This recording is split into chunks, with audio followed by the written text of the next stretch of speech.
드디어 이제 베드로 후서를 공부하게 됐습니다.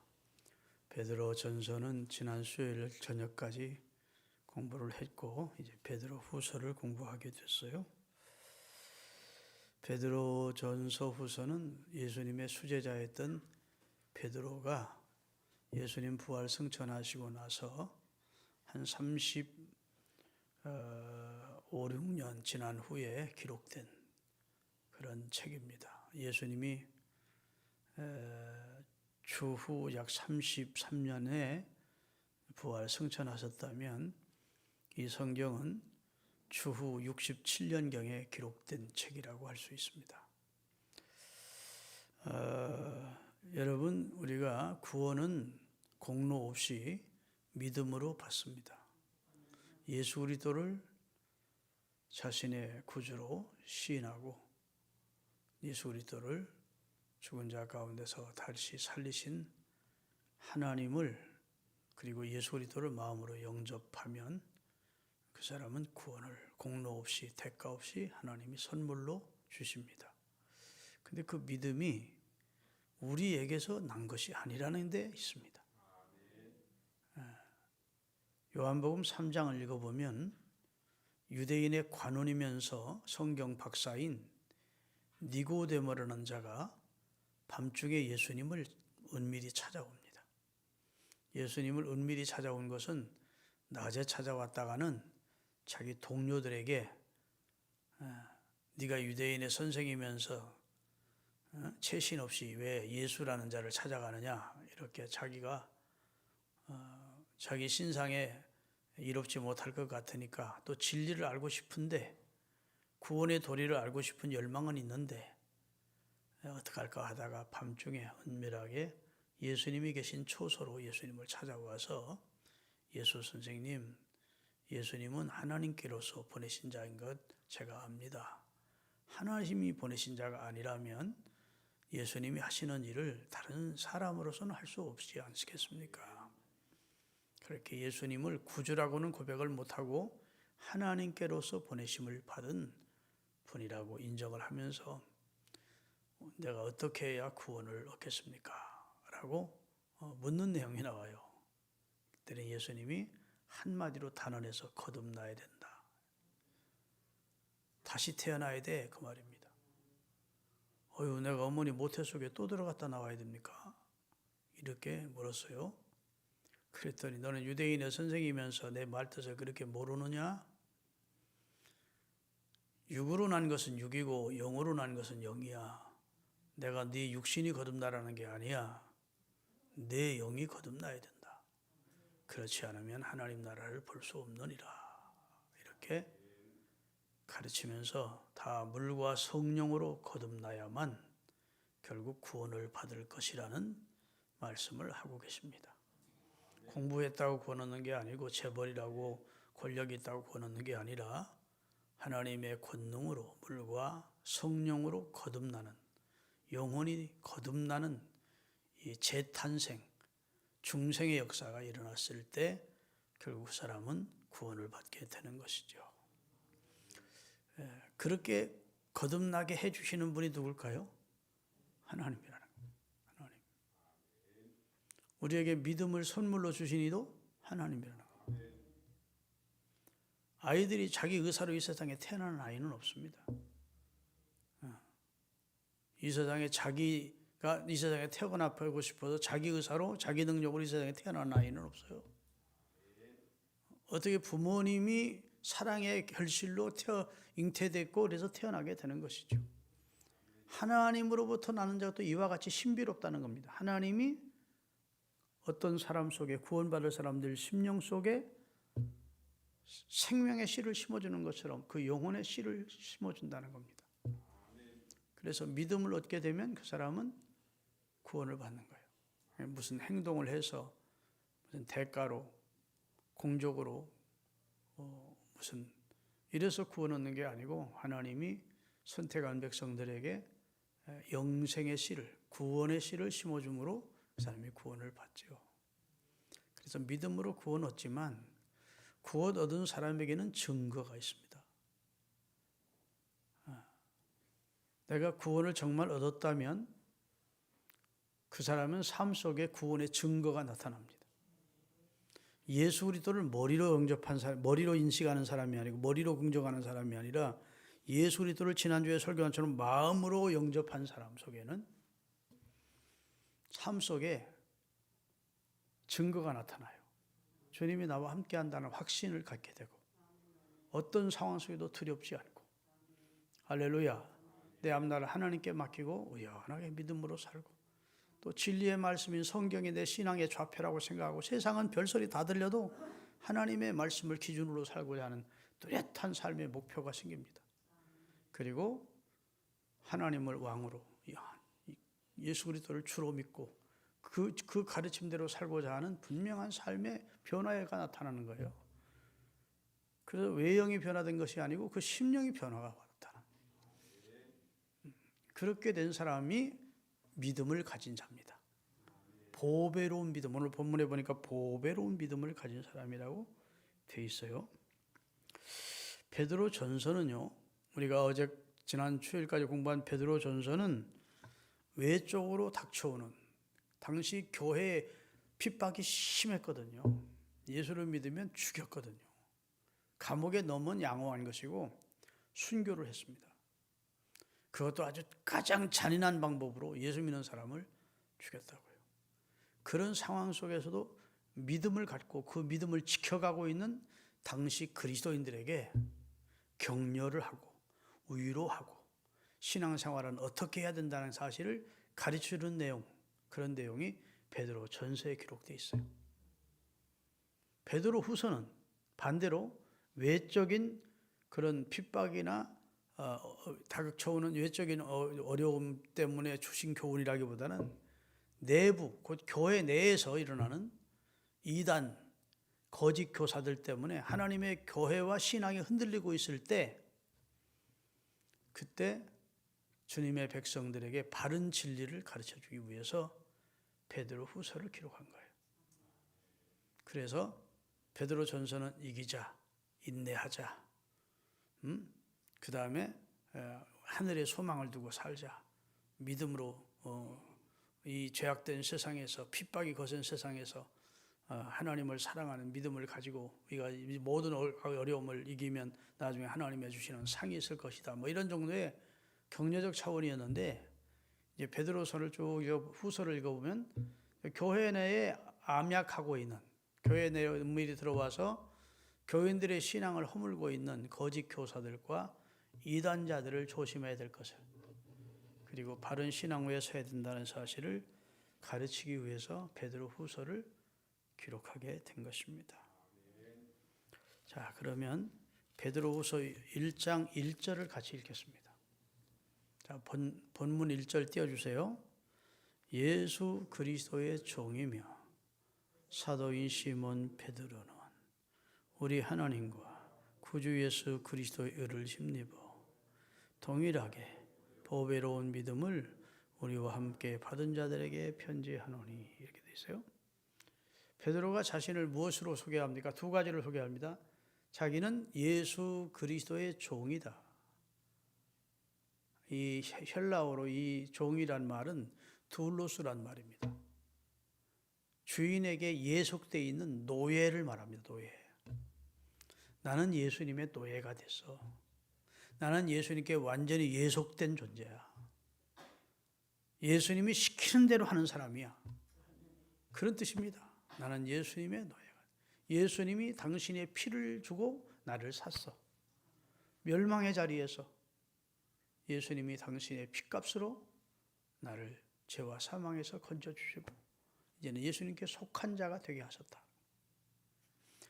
여러분, 미국에서 흑인들이 사람 대접을 받지 못하고 짐승보다 못한 대접을 받는 시절이 있었습니다. 남북전쟁 통해서 노예가 흑인이 해방되기 전까지는 흑인들은 정말 인간적으로 어려운 삶을 살았죠. 그때 짐승과 똑같이 팔았습니다. 그래서 자식들과 헤어져야 되는 겁니다. 자식들도 시장에 들어가서, 노예 시장에 가서 뿔뿔이, 이 사람은, 아버지는 저 사람이 사가고 딸이나 좀 이 사람이 사가고 하면 울부짖으면서 헤어지는 겁니다. 가면 뭐 거반 뭐 반 죽이다시피 하고 뭐 옛날 백인들 악한 사람들 많았거든요.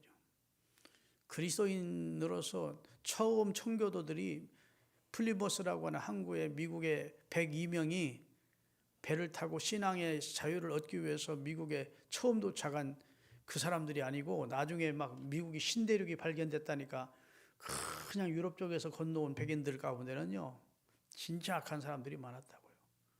그 노예상들도 많았고 그 더 넓은 그 대륙 다 자기 땅들을 점령해 놓고 일을 시켜 먹으려니까 노예들 데려다가 흑인들 잡아와 가지고 그냥 조금도 인정사정을 주지 않아. 인정사정 줬다고 하면 주인한테 기울는다 싶어 가지고 더 학대를 했지요. 한 노예 흑인이 악한 주인을 만나서 팔려가고 있는데 승질을 건드린 겁니다. 백인 주인을 새로 새 주인을.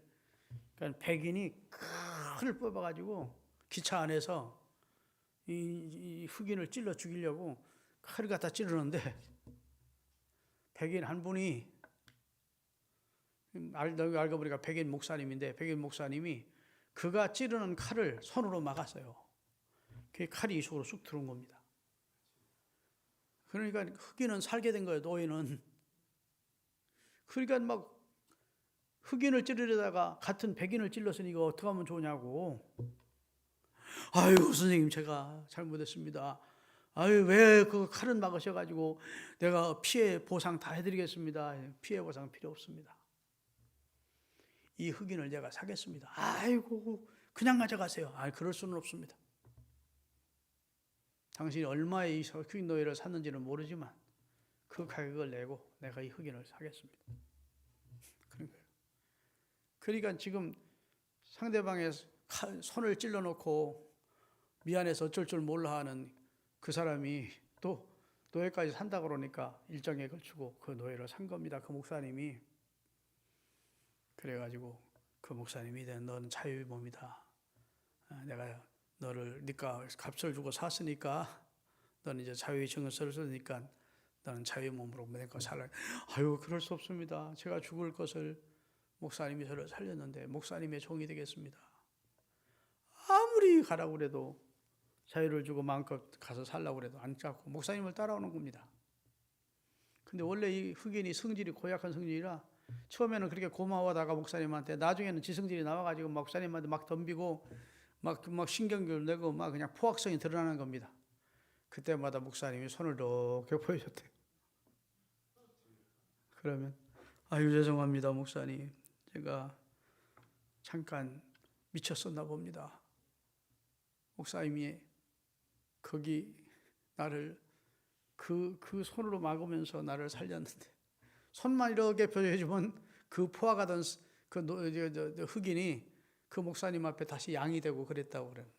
실화인지 예화를 만들어냈는지는 모르겠습니다만 여러분 그 흑인은 자유롭게 살 수 있었지만 자기를 살려준 그 백인 목사님의 집에 가서 그 집에 가서 헌신하는 것을 즐겁게 했던 겁니다. 기쁨으로 한 겁니다.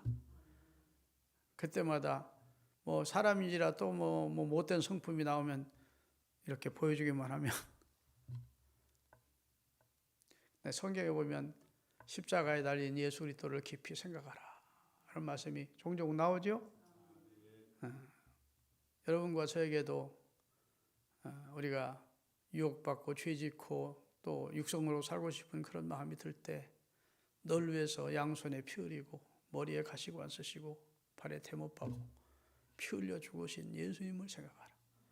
그 피값으로 너는 죄와 사망에서 새 생명을 얻어내 하나님의 백성이 됐는데 구원받은 자가 됐는데 그래서 우리를 온전케 하시는 이 십자가에 달리신 예수님을 생각하라는 말씀을 성경에 많이 하고 있는 거예요. 그래서 여기 베드로는 지금 자신을 소개하면서 자기는 예수 그리스도의 첫째는 종이래요. 노예래. 두 번째는 자기를 사도라고 말합니다. 자, 예수 그리스도의 종이며 두 번째 사도인 그랬어요. 이 사도라고 하는 말은요. 아포스톨로스라는 말인데 보냄받은 자 그런 뜻입니다. 우리말로 말하면 대사, 특사 그 말입니다. 하나님이 하나님의 나라를 위해서 살라고 타국의 하나님의 교회를 대표해서 파송받은 대사, 그게 사도예요. 할렐루야. 주님이 여러분과 저를 사도로 쓰시기를 원합니다. 하나님의 나라의 대사로 이 세상을 산다, 이렇게 생각하고 하나님의 지시를 받으며 하나님이 본국에서 훈령을 내리는 대로 대사는 행동하는 거예요. 대사가 자기 마음대로 외교하지 않습니다. 절대로 자기가 파송받은 그런 그 나라를 위해서 일하지 않은 게 아니에요. 자국을 위해서 일하는 겁니다. 미국 대사가 우리나라 와서 미국 정부를 위해서 일하지 대한민국 정부를 위해서 일하는 게 아니에요. 누구의 지시를 받아요? 미국 정부의 지시를, 훈령을 받습니다. 나중에 누구로부터 보호받을까요? 만약 우리나라에 전쟁이 일어났다면 미국이 대사부터 보호하는 겁니다. 우리가 이 세상을 산다는 것은 하나님의 나라 대사로 사는 것과 같다는 의미가 있다. 우리는 하나님의 말씀을 듣습니다. 믿습니까? 세상 이야기, 엄청나게 많은 이야기들이 들리는데 그것에 별로 관심을 주지 않습니다. 귓등으로 다 듣는 것입니다. 그냥 참고할 뿐입니다. 그러나 우리의 삶을 가장 결정하고 우리의 삶의 지침이 되는 것이 하나님의 말씀이죠. 나를 이 세상에 보낸, 대사로 보낸 하나님이 무엇라고 말씀하는지, 하나님의 나라를 위해서. 믿습니까? 그리고 하나님의 보호를 받게. 나는 그리스도의 노예이고 나는 그리스도께서 보내신 대사다. 이 의식이 바울에게만 있는 것이 아니고 여러분과 저에게도 있어야 됩니다. 그래야 그리스도인의 정체성이 확실히 되는 거예요. 내가 누구냐? 나는 예수님으로부터 생명을 얻은 예수님의 종이다. 나는 하나님 나라를 위해서 일해야 될 하나님이 파송한 대사다. 아멘.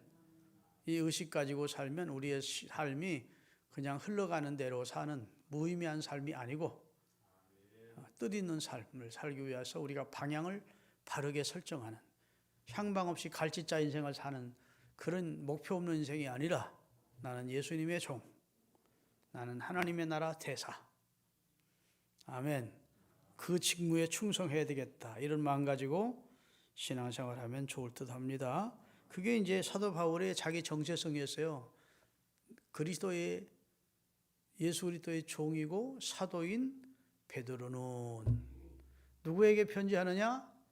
우리 하나님과 구주 예수 그리스도의 의를 힘입어 동일하게 보배로운 믿음을 우리와 함께 받은 자들에게 편지한다. 이 설명이 길지만 참 기가 막힌 말입니다. 하나님과 구주 예수 그리스도의 의를 힘입어 우리는 구원받았어. 이야, 참 옛날 사도들이 성경을 쓸 때 진짜 성령이 감동해 주신 것 같아. 그렇게 공부 많이 하지 않은 베드로가 어떻게 이렇게 문맥적으로 기가 막힌 그 심오하고 그 깊은 진리와 그 엄청난 그 내용을 함께 포괄하고 있는 이런 내용을 글을 쓸 수 있었느냐 그 말이에요.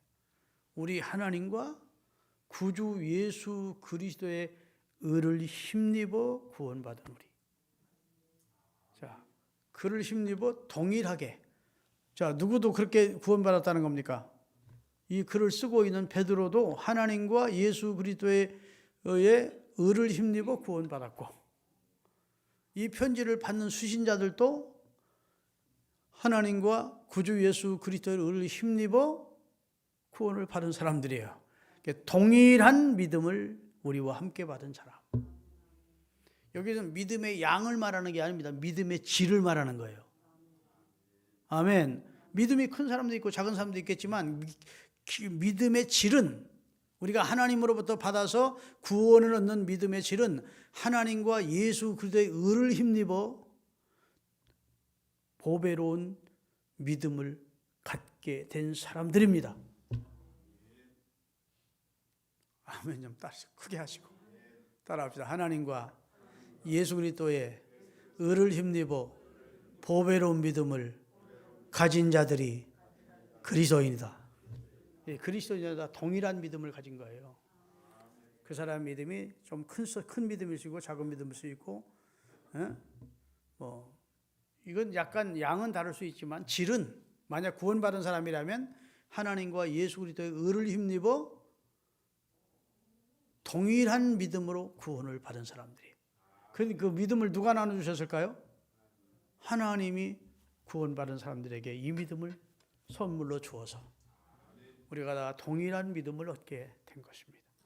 만약 이 믿음이 아니면 이단인 겁니다. 이 믿음이 아니면 구원을 장담할 수가 없는 거예요. 하나님과 하나님의 아들 예수 그리스도의 의를 힘입어 그 보배로운 믿음을 함께 받은 사람들, 그 사람들이 구원받은 사람이고, 구원받은 사람들이라고 하면 동일한 믿음을 받은 사람들이에요. 동일한 믿음을 가졌다는 것을 예배 때마다 우리가 어떻게 고백합니까? 사도신경으로 고백을 하는 겁니다. 전능하사 천지를 만드신 하나님을 나는 믿습니다. 그 외아들 예수 그리스도를 이렇게 믿습니다. 성령을 믿습니다. 거룩한 공교회와 성령이 역사한다, 교통한다는 사실을 믿습니다. 죄를 사해 주신다는 사실을 예수 믿으면 몸이 다시 산다는 부활을, 영원히 산다는 영생을 믿습니다. 동일한 믿음을 함께 입술로 고백을 하면서 여기에 참석한, 예배에 참석한 우리 모두는 하나님과 예수 그리스도의 의를 힘입어 동일한 믿음을 갖게 된 사람들이라는 신앙 고백에 함께 하고서 예배를 드리는 겁니다. 믿습니까? 이 고백을 여러분 그냥 생각 없이 했다면 앞으로는 진짜 마음을 담아서 그런 고백을 하실 수 있게 되시기를 예수 그리스도의 이름으로 축원합니다. 그래서 나는 예수님의 종, 예수님께 완전히 속한 종이다. 그리고 나는 하나님이 보내신 이 땅의 대사다. 이 의식을 가지고 살아가시는 우리 모두가 될 수 있기를 주의 이름으로 축원합니다. 그 다음에 2절입니다. 하나님과 우리 주 예수를 알므로 은혜와 평강이 너희에게 더욱 많으리라. 여기 알므로라는 말이 굉장히 의미가 있습니다. 이 알므로라는 말은 요한 1서에 보면 따라합시다. 영생은 곧 유일하신 하나님과 그의 보내신 자를 아는 것이니라. 그래서요. 하나님과 예수님을 정말 알면 영생 얻은 자입니다. 하나님과 예수 그리스도를 정말로 알게 되면 그 앞에 신앙을 고백하지 않을 수가 없는 것입니다. 그에게 경배하지 않을 수가, 예배하지 않을 수가 없는 것입니다. 하나님이 천지를 창조하신 분이고 인간의 생사화복이 그의 장중에 있고 그 범죄한 우리를 사랑해서 그 아들을 보내 우리를 속량해 주시고 구원하였다는 이 놀라운 사랑과 그의 권능을 알면 우리가 그에게 경배 아니 드릴 수가 없죠. 그래서 왜 사람들이 망하느냐, 성경에 보니까 지식이 없어서 망한대요. 여기서 지식이 없다는 말은 영적 지식이 없어서 사람이 망한다는 겁니다. 신령한 지식이 없는 거예요. 소도 그 임자를 알고 나귀도 그 주인의 구유를 아는데 어찌 내 백성은 나를 모르느냐고 하나님이 통탄해 하십니다. 사람은 신령한 지식이 있어야 진짜 복받은 사람인데 학교 공부는 많이 해서 영어도 잘하고 각 5개국을 하나님 뭐니 해도 하나님을 모르고 근원을 모르는 사람으로서 그 사람은 구원 밖에 있는 사람들이에요. 하나님과 우리 주 예수를 알므로 우리에게 영생이 주어지고 은혜와 평강이 우리에게 충만케 되는 것입니다. 그 다음에 3절입니다. 그의 신기한 능력으로 생명과 경건에 속한 모든 것을 우리에게 주셨으니 이는 자기의 영광과 덕으로서 우리를 부르신 이를 알므로 말미암는다. 저 이렇게 기가 막힌 말씀인지 모르겠어요. 그분 곧 하나님의 신기한 능력으로 우리가 생명과 경건에 속한 모든 것을 생명에 속하게 하셨고 경건에 들어가게 하셨다는 거예요. 그것을 우리에게 주셔서 이제는 하나님의 영광과 덕을 드러내며 사는 자로 우리를 구원해 주셨다, 이런 말입니다. 아멘. 그러니까 이게 우리에게서 난 것이 아니고 누구의 능력으로? 그의 신기한 능력으로. 그래서 생명과 경건에 우리가 들어가는 축복을 받았죠. 이제는 우리는 그분의 영광과 덕을 드러내며 사는 존재가 됐다, 이런 말씀을 하고 계신 겁니다. 아멘. 정말 귀한 것은 다 위로부터 와요. 신기한 능력과 생명과 건강에 속한 모든 것을 우리에게 위로부터 내려주신 분이 하나님이라고. 야고보서 1장 17절을 띄워주세요. 온갖 좋은 은사와 온전한 선물이 다 위로부터 아래에서부터 오는 게 아니고 땅에서 나오는 게 아니래요. 위로부터 빛들의 빛을 비춰주시는 아버지께로부터 내려오나니 하나님은 변함도 없으시고 사람처럼 그림자도 없는, 회전하는 그림자도 없으신 분이다. 하나님은 절대 전능자인데 그를 경외하는 자에게 위로부터 온갖 좋은 것을, 오늘 본문에 보니까 온갖 좋은 은사와 온전한 선물을 다 위로부터 내려주시기를 기뻐하시는 하나님. 제가 늘 말씀드리죠. 죄사함이 어디서부터 옵니까? 진정한 죄사함은 위로부터 옵니다. 구원이 어디서부터 온 것입니까? 위로부터 온 것입니다. 할렐루야. 성령이 위로부터 온 것입니다. 그리스도께서 위로부터 나신 겁니다. 믿습니까? 참된 평강도 위로부터 온다는 겁니다. 진짜 좋은 건 다 위로부터 오는 거예요. 그래서 우리가 기도할 때마다 너희는 먼저 그의 나라와 그의 의를 구하라는 말은 온갖 좋은 은사와 온전한 선물을 위로부터 내려주시는 하나님께 주님의 나라와 주님의 의를 구하라는 겁니다. 할렐루야. 4절입니다. 4절. 오늘 본문 4절. 이로써 그 보배롭고 지극히 큰 약속을 우리에게 주사 이 약속으로 말미암아 너희가 정욕 때문에 세상에서 썩어질 것을 피하여 신성한 성품에 참여하는 자가 되게 하려 함이라. 잘 들으세요. 이 말은 무슨 말인가 하면 보배롭고 지극히 큰 약속을 우리에게 주셨다는 겁니다. 그 약속 가운데 하나님 우리에게 주시고자 하시는 약속이 상급과 재림입니다. 그리스도께서 재림할 것과 그 다음에 우리가 이 땅을 마치고 그에게 행한 대로 의의 멸관이나 상급을 받게 될 것을 약속해 주셨대요. 지극히 큰 약속, 보배로운 약속을 우리에게 주시고 나서 왜 그런 약속을 주시느냐? 정욕 때문에 세상에서 썩어질 것을 피해서 살라고. 요한 1서에 보면 육신의 정욕과 안목의 정욕과 이생의 자랑을 쫓아 사는데 이것은 아버지께로부터 온 것이 아니요 다 세상으로부터 온 것이래. 다 같이 해서 이는 세상에 있는 모든 것이 육신의 정욕, 안목의 정욕, 이생의 자랑이니 이건 하나님 아버지께로부터 온 거 아니요 세상으로부터 온 것이라는 거예요. 이걸 피해서 살라고. 결국 땀 흘리고 노력해도 결국 사망으로 끝나고 지옥으로 끝나는 것, 그런 인생을 살지 말라고. 그래서 어떤 성품에 참여하라고? 신성한 성품입니다. 성경에 보면 신에 속한 이입니다. 옛날 성경이 더 정확해요. 신의 성품에 이런 게 아니고 성경에 보니까 신에게 속한 성품에 참여하는 자가 되게 하려 합니다. 이걸 좀 번역을 하면서 신성한 성품이라고 조금 이상하게 번역을 해놓았는데 사실은 옛날 성경이 더 정확합니다.